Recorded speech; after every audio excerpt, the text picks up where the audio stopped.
meus anjos. A tia está com saudade de todos. E hoje, no recadinho de vocês, que foi para casa, que é que tem dizendo aqui no recadinho de casa? Tem falando que a tia vai continuar falando sobre do espaço rural nacional. Começando com o quê? Uso da terra aqui na esquerda, principais funções ou principais destinos da terra no Brasil. Tu percebe significativamente 58% da terra no Brasil vai ser ocupada por formações vegetais e áreas urbanas, né? E algumas cositas a mais aí. Depois, uma parcela significativa também, 20,6% por pastagens, 9,7% por lavouras e 11,7% por matas no interior dos estabelecimentos rurais. Cara, isso aqui diz respeito à prática agropecuária, certo? E olha só, tem muita gente que pensa o seguinte, não, tem mais área destinada à agricultura que à pecuária. Não. As pastagens ocupam um espaço maior do que propriamente as áreas destinadas à agricultura, certo? Bom, como características gerais do espaço rural brasileiro, vale ressaltar o seguinte. Primeiro, predomínio de uma agropecuária extensiva. Cara, tu já assistiu a aula em que nós trabalhamos as diferenças entre agropecuária extensiva e intensiva? Não assistiu? Quê? Não assistiu ainda? Ah, não. Vai lá, te gruda. Vai assistir, tá? Quando nós trabalhamos com agropecuária extensiva, é aquela prática mais tradicional, né, com menos recursos e tal.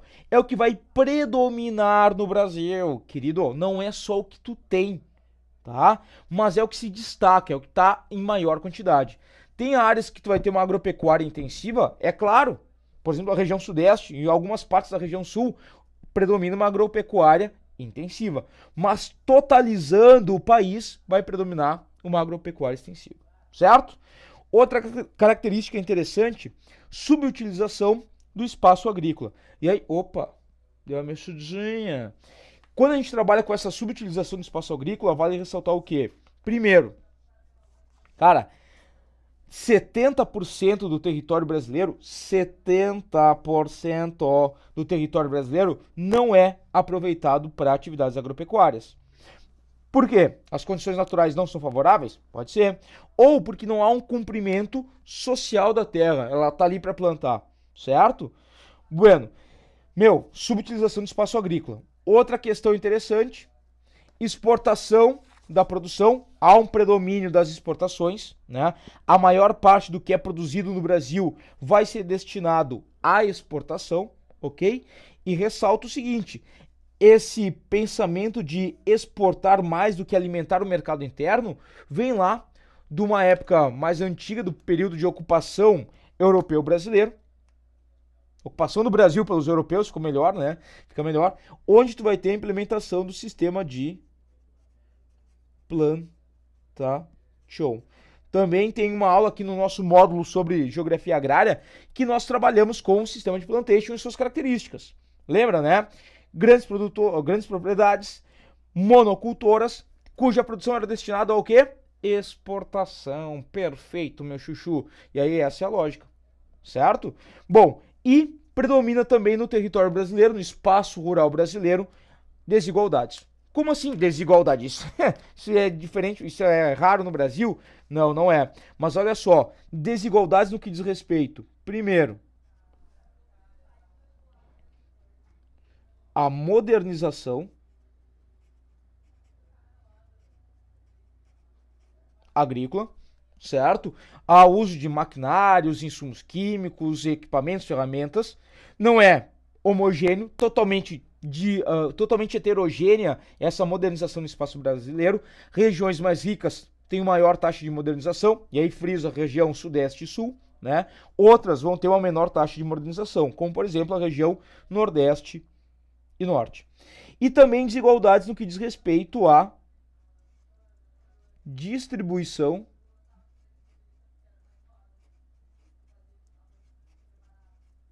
das terras. Certo? Distribuição das terras. Cara, muita gente com pouca terra e pouca gente com muita terra. Isso lá é novidade pro Brasil? Não, né, queridos? Bom, mas são características gerais que nós temos no espaço rural brasileiro, tá? Bom, vamos adiante? Bora lá. Opa, beleza. As transformações no meio rural nacional. Aqui eu ressalto o seguinte. Nós tivemos um crescimento industrial muito forte no Brasil, sobretudo aí entre os anos 50 e 80, certo? Quando, nesse momento, o Brasil, sob o governo do Juscelino Kubitschek ou dos governos militares, teve um grande crescimento industrial a partir da entrada de multinacionais, né? Houve uma internacionalização do setor industrial brasileiro, que levou a esse crescimento aqui. Tanto que nós temos ali, entre os anos 68 e 74, o chamado milagre econômico nacional, que foi um surto industrial, crescimento econômico significativo, e aí nós temos, então, esse panorama, tá? No momento que nós temos esse crescimento industrial nacional, vale ressaltar o quê? A partir daí, o meio rural ele vai ficando cada vez mais dependente do setor urbano industrial. Ela não é? A monocultura, ela começa a se expandir, porque, como assim monocultura? Cara, produzindo um único produto, e esse único produto, ele vai atender o setor industrial, e a produção, ela vai ser cada vez mais moderna, se mecaniza. Por quê? Por que ela tem que se mecanizar? Por que ela tem que se modernizar para atender um crescimento industrial? O setor industrial precisa de matéria-prima. E, portanto, tu vai produzir em grande quantidade, e aí a mecanização te ajuda a aumentar a tua produção, e um único produto. Cara, produz e alimenta o quê? Alimenta o setor urbano industrial. Fechou? Concorda comigo? Isso aí, beleza, vamos lá. Então tá alimentando o setor urbano industrial. Bom, aí tem um problema. No momento que tu tá alimentando o setor urbano industrial, tu vai gerar consequências. Porque a produção rural, ela não é mais destinada à subsistência ou ao consumo do mercado interno, e sim alimentar o setor industrial. Bom, deixa essa ideia quieta aí que a gente vai voltar nela, tá? Vem aqui, ó. Década de 70. Chuchuzitos, década de 70 é importante ressaltar o quê? Tu tem, nesse momento aqui, um avanço da fronteira agrícola, beleza? Isso aqui vai ser o seguinte, tu tem basicamente até a década de 70, claro, a gente está generalizando, mas até a década de 70, mais ou menos, a concentração agrícola no Brasil se dava mais ou menos aqui, nessa região mais costeira, né? Tu tá ligado, o ciclo da cana-de-açúcar, o ciclo do café, né? Basicamente tudo na região costeira, crescimento urbano em áreas de Mata Atlântica, vamos dizer assim. Só que quando tu tem a década de 70, o setor industrial está em expansão, há uma necessidade de ampliar a produção, portanto, mecanização, e ampliar a área agrícola, avanço da fronteira agrícola. Para onde é que essa fronteira avança? Chuchuzitos, saca só, ela avança em direção à região centro-oeste e norte. Beleza? Isso aqui década de 60, 70. E aí tu vai ter um avanço para essa região central do Brasil. Sai da Mata Atlântica, vai para o quê? Para a área de cerrado. E aí o bioma cerrado vai indo para o saco. Bom, ressalta o seguinte. Tu tem nesse momento aqui, ó, a entrada de empresas multinacionais. Tranquilo? Elas começam a vir em grande quantidade. Cara, e aí eu te digo o seguinte, tu tem empresas como, por exemplo, a Nestlé, Agroceres, Monsanto, Massey Ferguson, começam a entrar na região central do Brasil. Compram propriedades nessa região. Os governos militares, década de 70, estavam incentivando barateavam o preço das propriedades exatamente para incentivar que o pessoal fosse para cá. Ocupar vazios demográficos que tu tinha no interior do Brasil e aumentar a produção agrícola.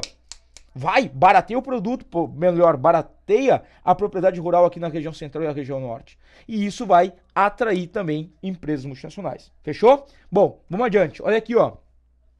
Gurizada, voltando aqui para o setor urbano industrial. Tu percebeu como ele determinou uma modificação significativa no espaço rural brasileiro? Ela não é.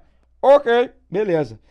Agora, no momento que tu tem essas características aqui de mecanização, monocultura, modernização da tua prática agrícola para alimentar o setor urbano industrial, tu acaba acarretando também em um forte êxodo rural. Que, Chuchu, presta atenção, talvez seja a migração interna mais importante que nós tivemos no Brasil.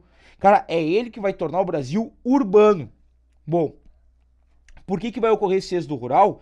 Em função da concentração de terras, baixos salários, aumenta o desemprego no meio rural, em função da mecanização, o trator faz o trabalho, sei lá, de quantos trabalhadores rurais, e isso vai alimentar o êxodo rural. Tá? Então tu percebe que a partir dessa dinâmica de atender o setor urbano industrial, tu libera a mão de obra do campo. E essa mão de obra do campo vai para onde? Vai trabalhar, vai morar no setor urbano e vai trabalhar ou buscar emprego, né, no setor industrial. Certo? Tranquilo? Bueno. E aqui eu quero fazer uma observaçãozinha de cantinho para ti. Seguinte, quando a gente trabalha com as grandes propriedades, tá? Grandes propriedades, a gente está trabalhando com uma produção, cara, que a grosso modo vai ser destinada a exportação, tá? Claro, tem grandes propriedades que produzem para o mercado interno? Tem, mas de forma geral atendem à exportação. Vão desenvolver, vão produzir produtos como redundância, né? Vão produzir gêneros agrícolas como carne bovina, soja, café, tá? Cana, arroz, sei lá, laranja, tranquilo? Já as pequenas propriedades produzem para atender quem? Exato, chuchuzinho, beleza? O mercado interno. Opa, interno. Errou, hein? Mercado interno. Cara, o que acontece? Gêneros agrícolas que tu consome no teu dia a dia, geralmente são produzidos por esses caras aqui. Onde tu vai ter uma mão de obra familiar, né? Vamos colocar aqui, ó, a mão de obra nesse cantinho aqui. Mão de obra, MDO, nossas aulas, né? Sempre MDO, mão de obra. MDO é familiar.